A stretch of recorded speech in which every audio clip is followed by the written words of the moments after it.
What's up guys? It's Jess. You're watching Keto Rewind. Welcome back to my channel. Today I have a fun video. It's Friday and I mentioned in a previous video that I was going to announce the winner of my blush sequin top at this video, which is Friday. And I'm going to help you calculate your macros. So I have two fun things. We'll start off with picking the winner. Now I wanted you to do 3 things with a bonus 4th thing, and I threw that in for an extra entry, but there were 15 comments that were all blush sequin top, and then I also made sure you joined my Facebook group, and I'm going to announce the winner. And now, and then obviously that was a number. I did a random, it was like random.org, and you could do like 1 through 15, and then in comment number 2 was the actual winner.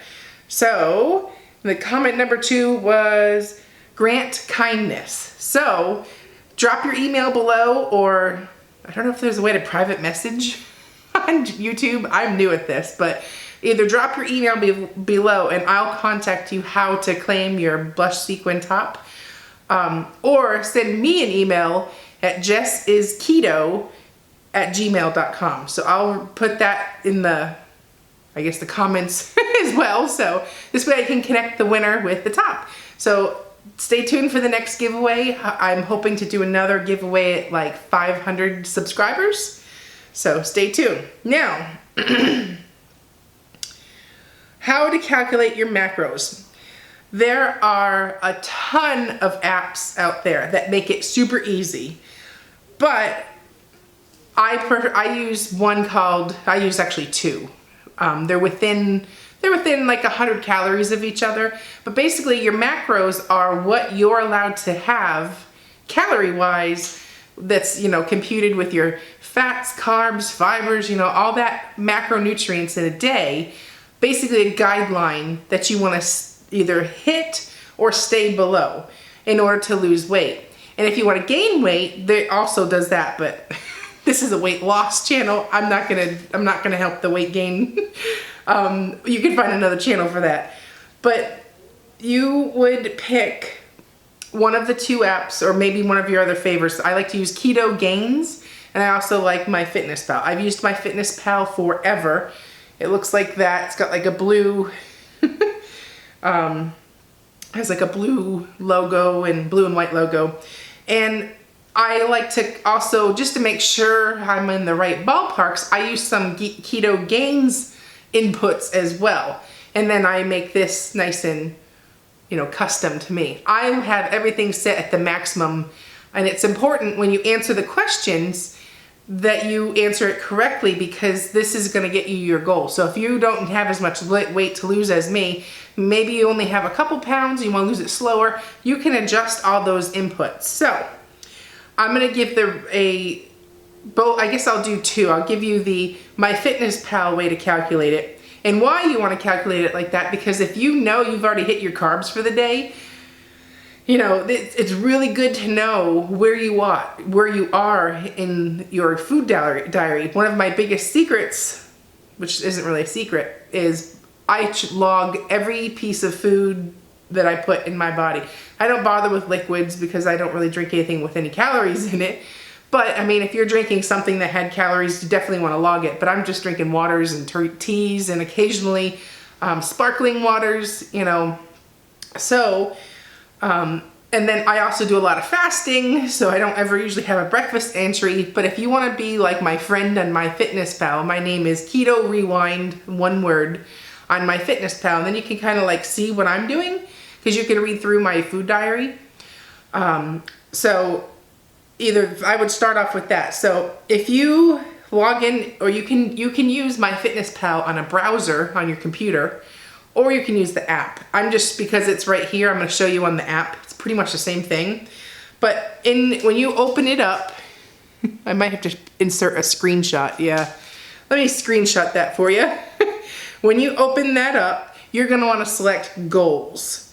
So when you hit goals, it's going to I do this like every 10 pounds. So if I drop 10 pounds, I readjust my macros, because if I'm you know, if I'm eating at a 285-pound level, but I'm 260, well, I'm eating too much. So you want to constantly, every time you have like a 10-pound loss, you want to redo your macros. So it's going to bring you up to a screen that says what's your current weight, your goal weight, how many pounds per week you want to lose. The max is 2. That's like safe, but in keto you kind of, sometimes you go faster, and your activity level. So we'll start off and we'll answer the questions. So my starting weight on February 11th was 309. Today, I can't tell you because we're in the middle of week 5. We're almost done with week 6. I'm like middle of week 6. So I don't want to spoil my current weight, but I am down. So anyway, so you put your goal weight. My goal weight is 170.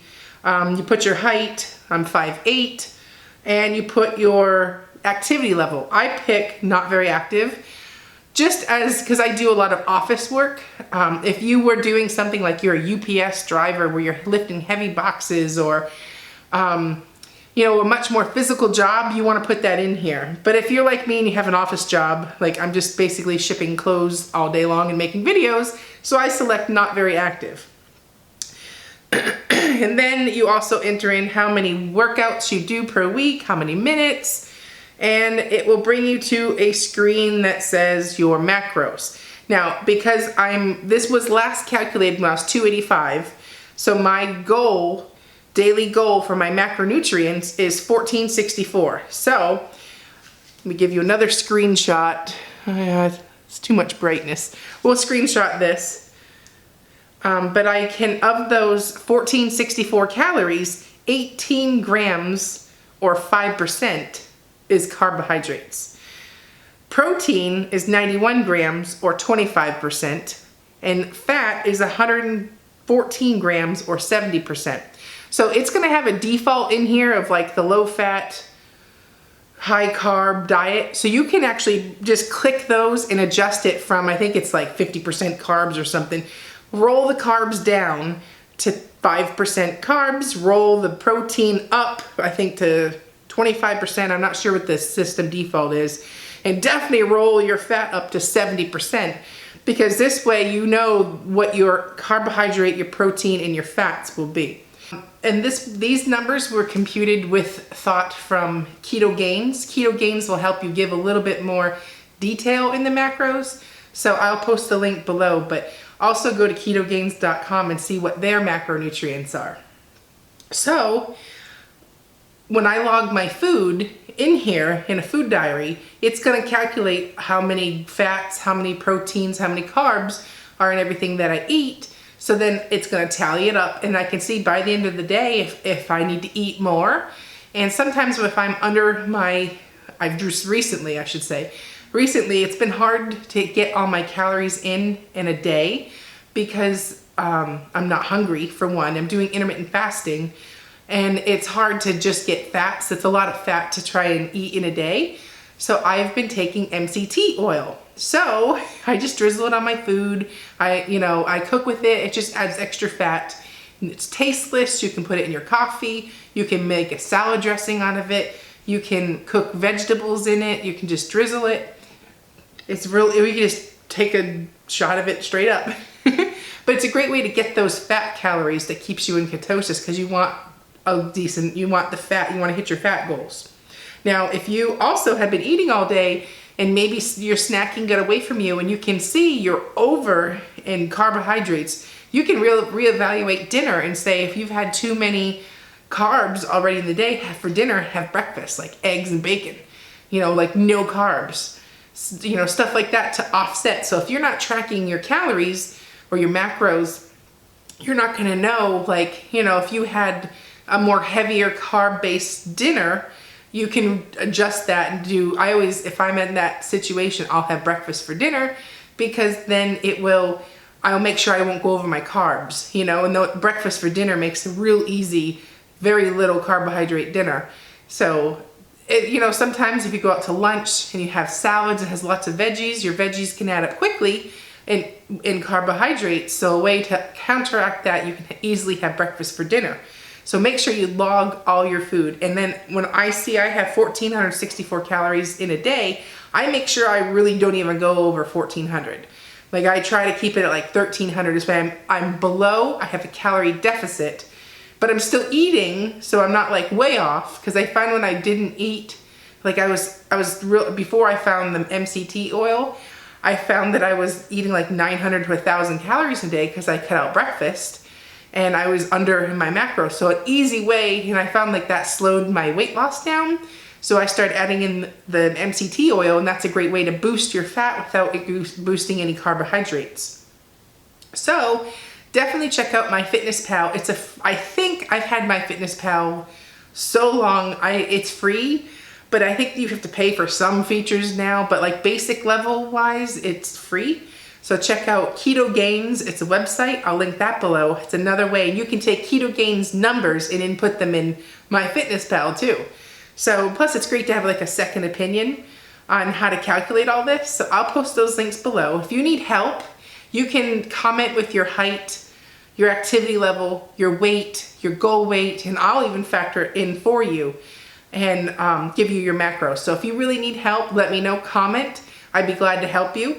And like I said, every 10 pounds, you're gonna wanna recalculate these so you make sure you're always in a calorie deficit and you also know that you're eating enough. So, cause you know, if you're doing intermittent fasting, and keto, I'm just not hungry anymore. So I find that it's hard to eat my macros. So the MCT oil has helped so much. And I get mine at Costco. So, I also found one on Amazon, but I was in a rush and I didn't have time to wait for Amazon, but I'll post the link to that one below.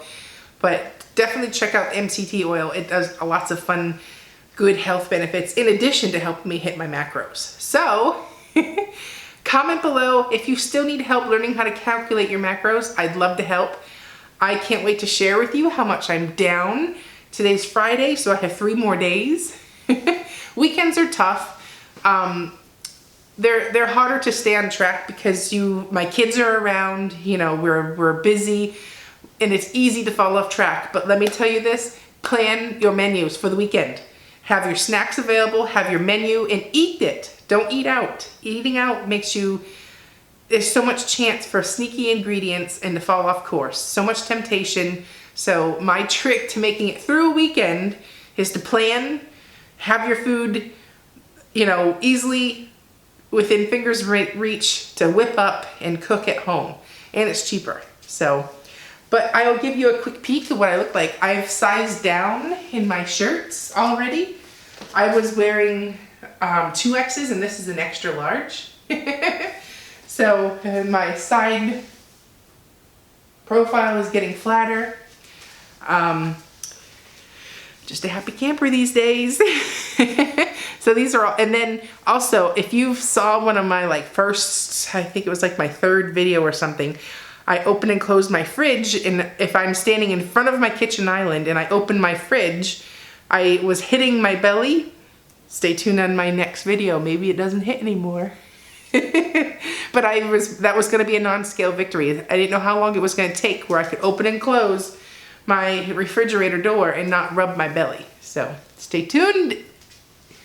Can I get through now without touching my stomach? Stay tuned. So anyways, if you need help, comment with your macros help and I will be glad to help you. It seems to be a confusing topic because it can get kind of confusing when you're like, it's not really geared towards keto on MyFitnessPal, where if you use Keto Gains, obviously that one's more geared to a carbohydrate deficit than MyFitnessPal. So I'd be glad to help. It's not really too tough for me. I've been doing this so long, but I'm actually sticking to it and logging everything now. So there's the difference. So I hope you have a great weekend. Comment below if you have any questions or help or any guesses of how much I will be down. I was at 285 on Monday. So what am I at now? Bye-bye. Have a great weekend. This is Jess and you're watching Keto Rewind.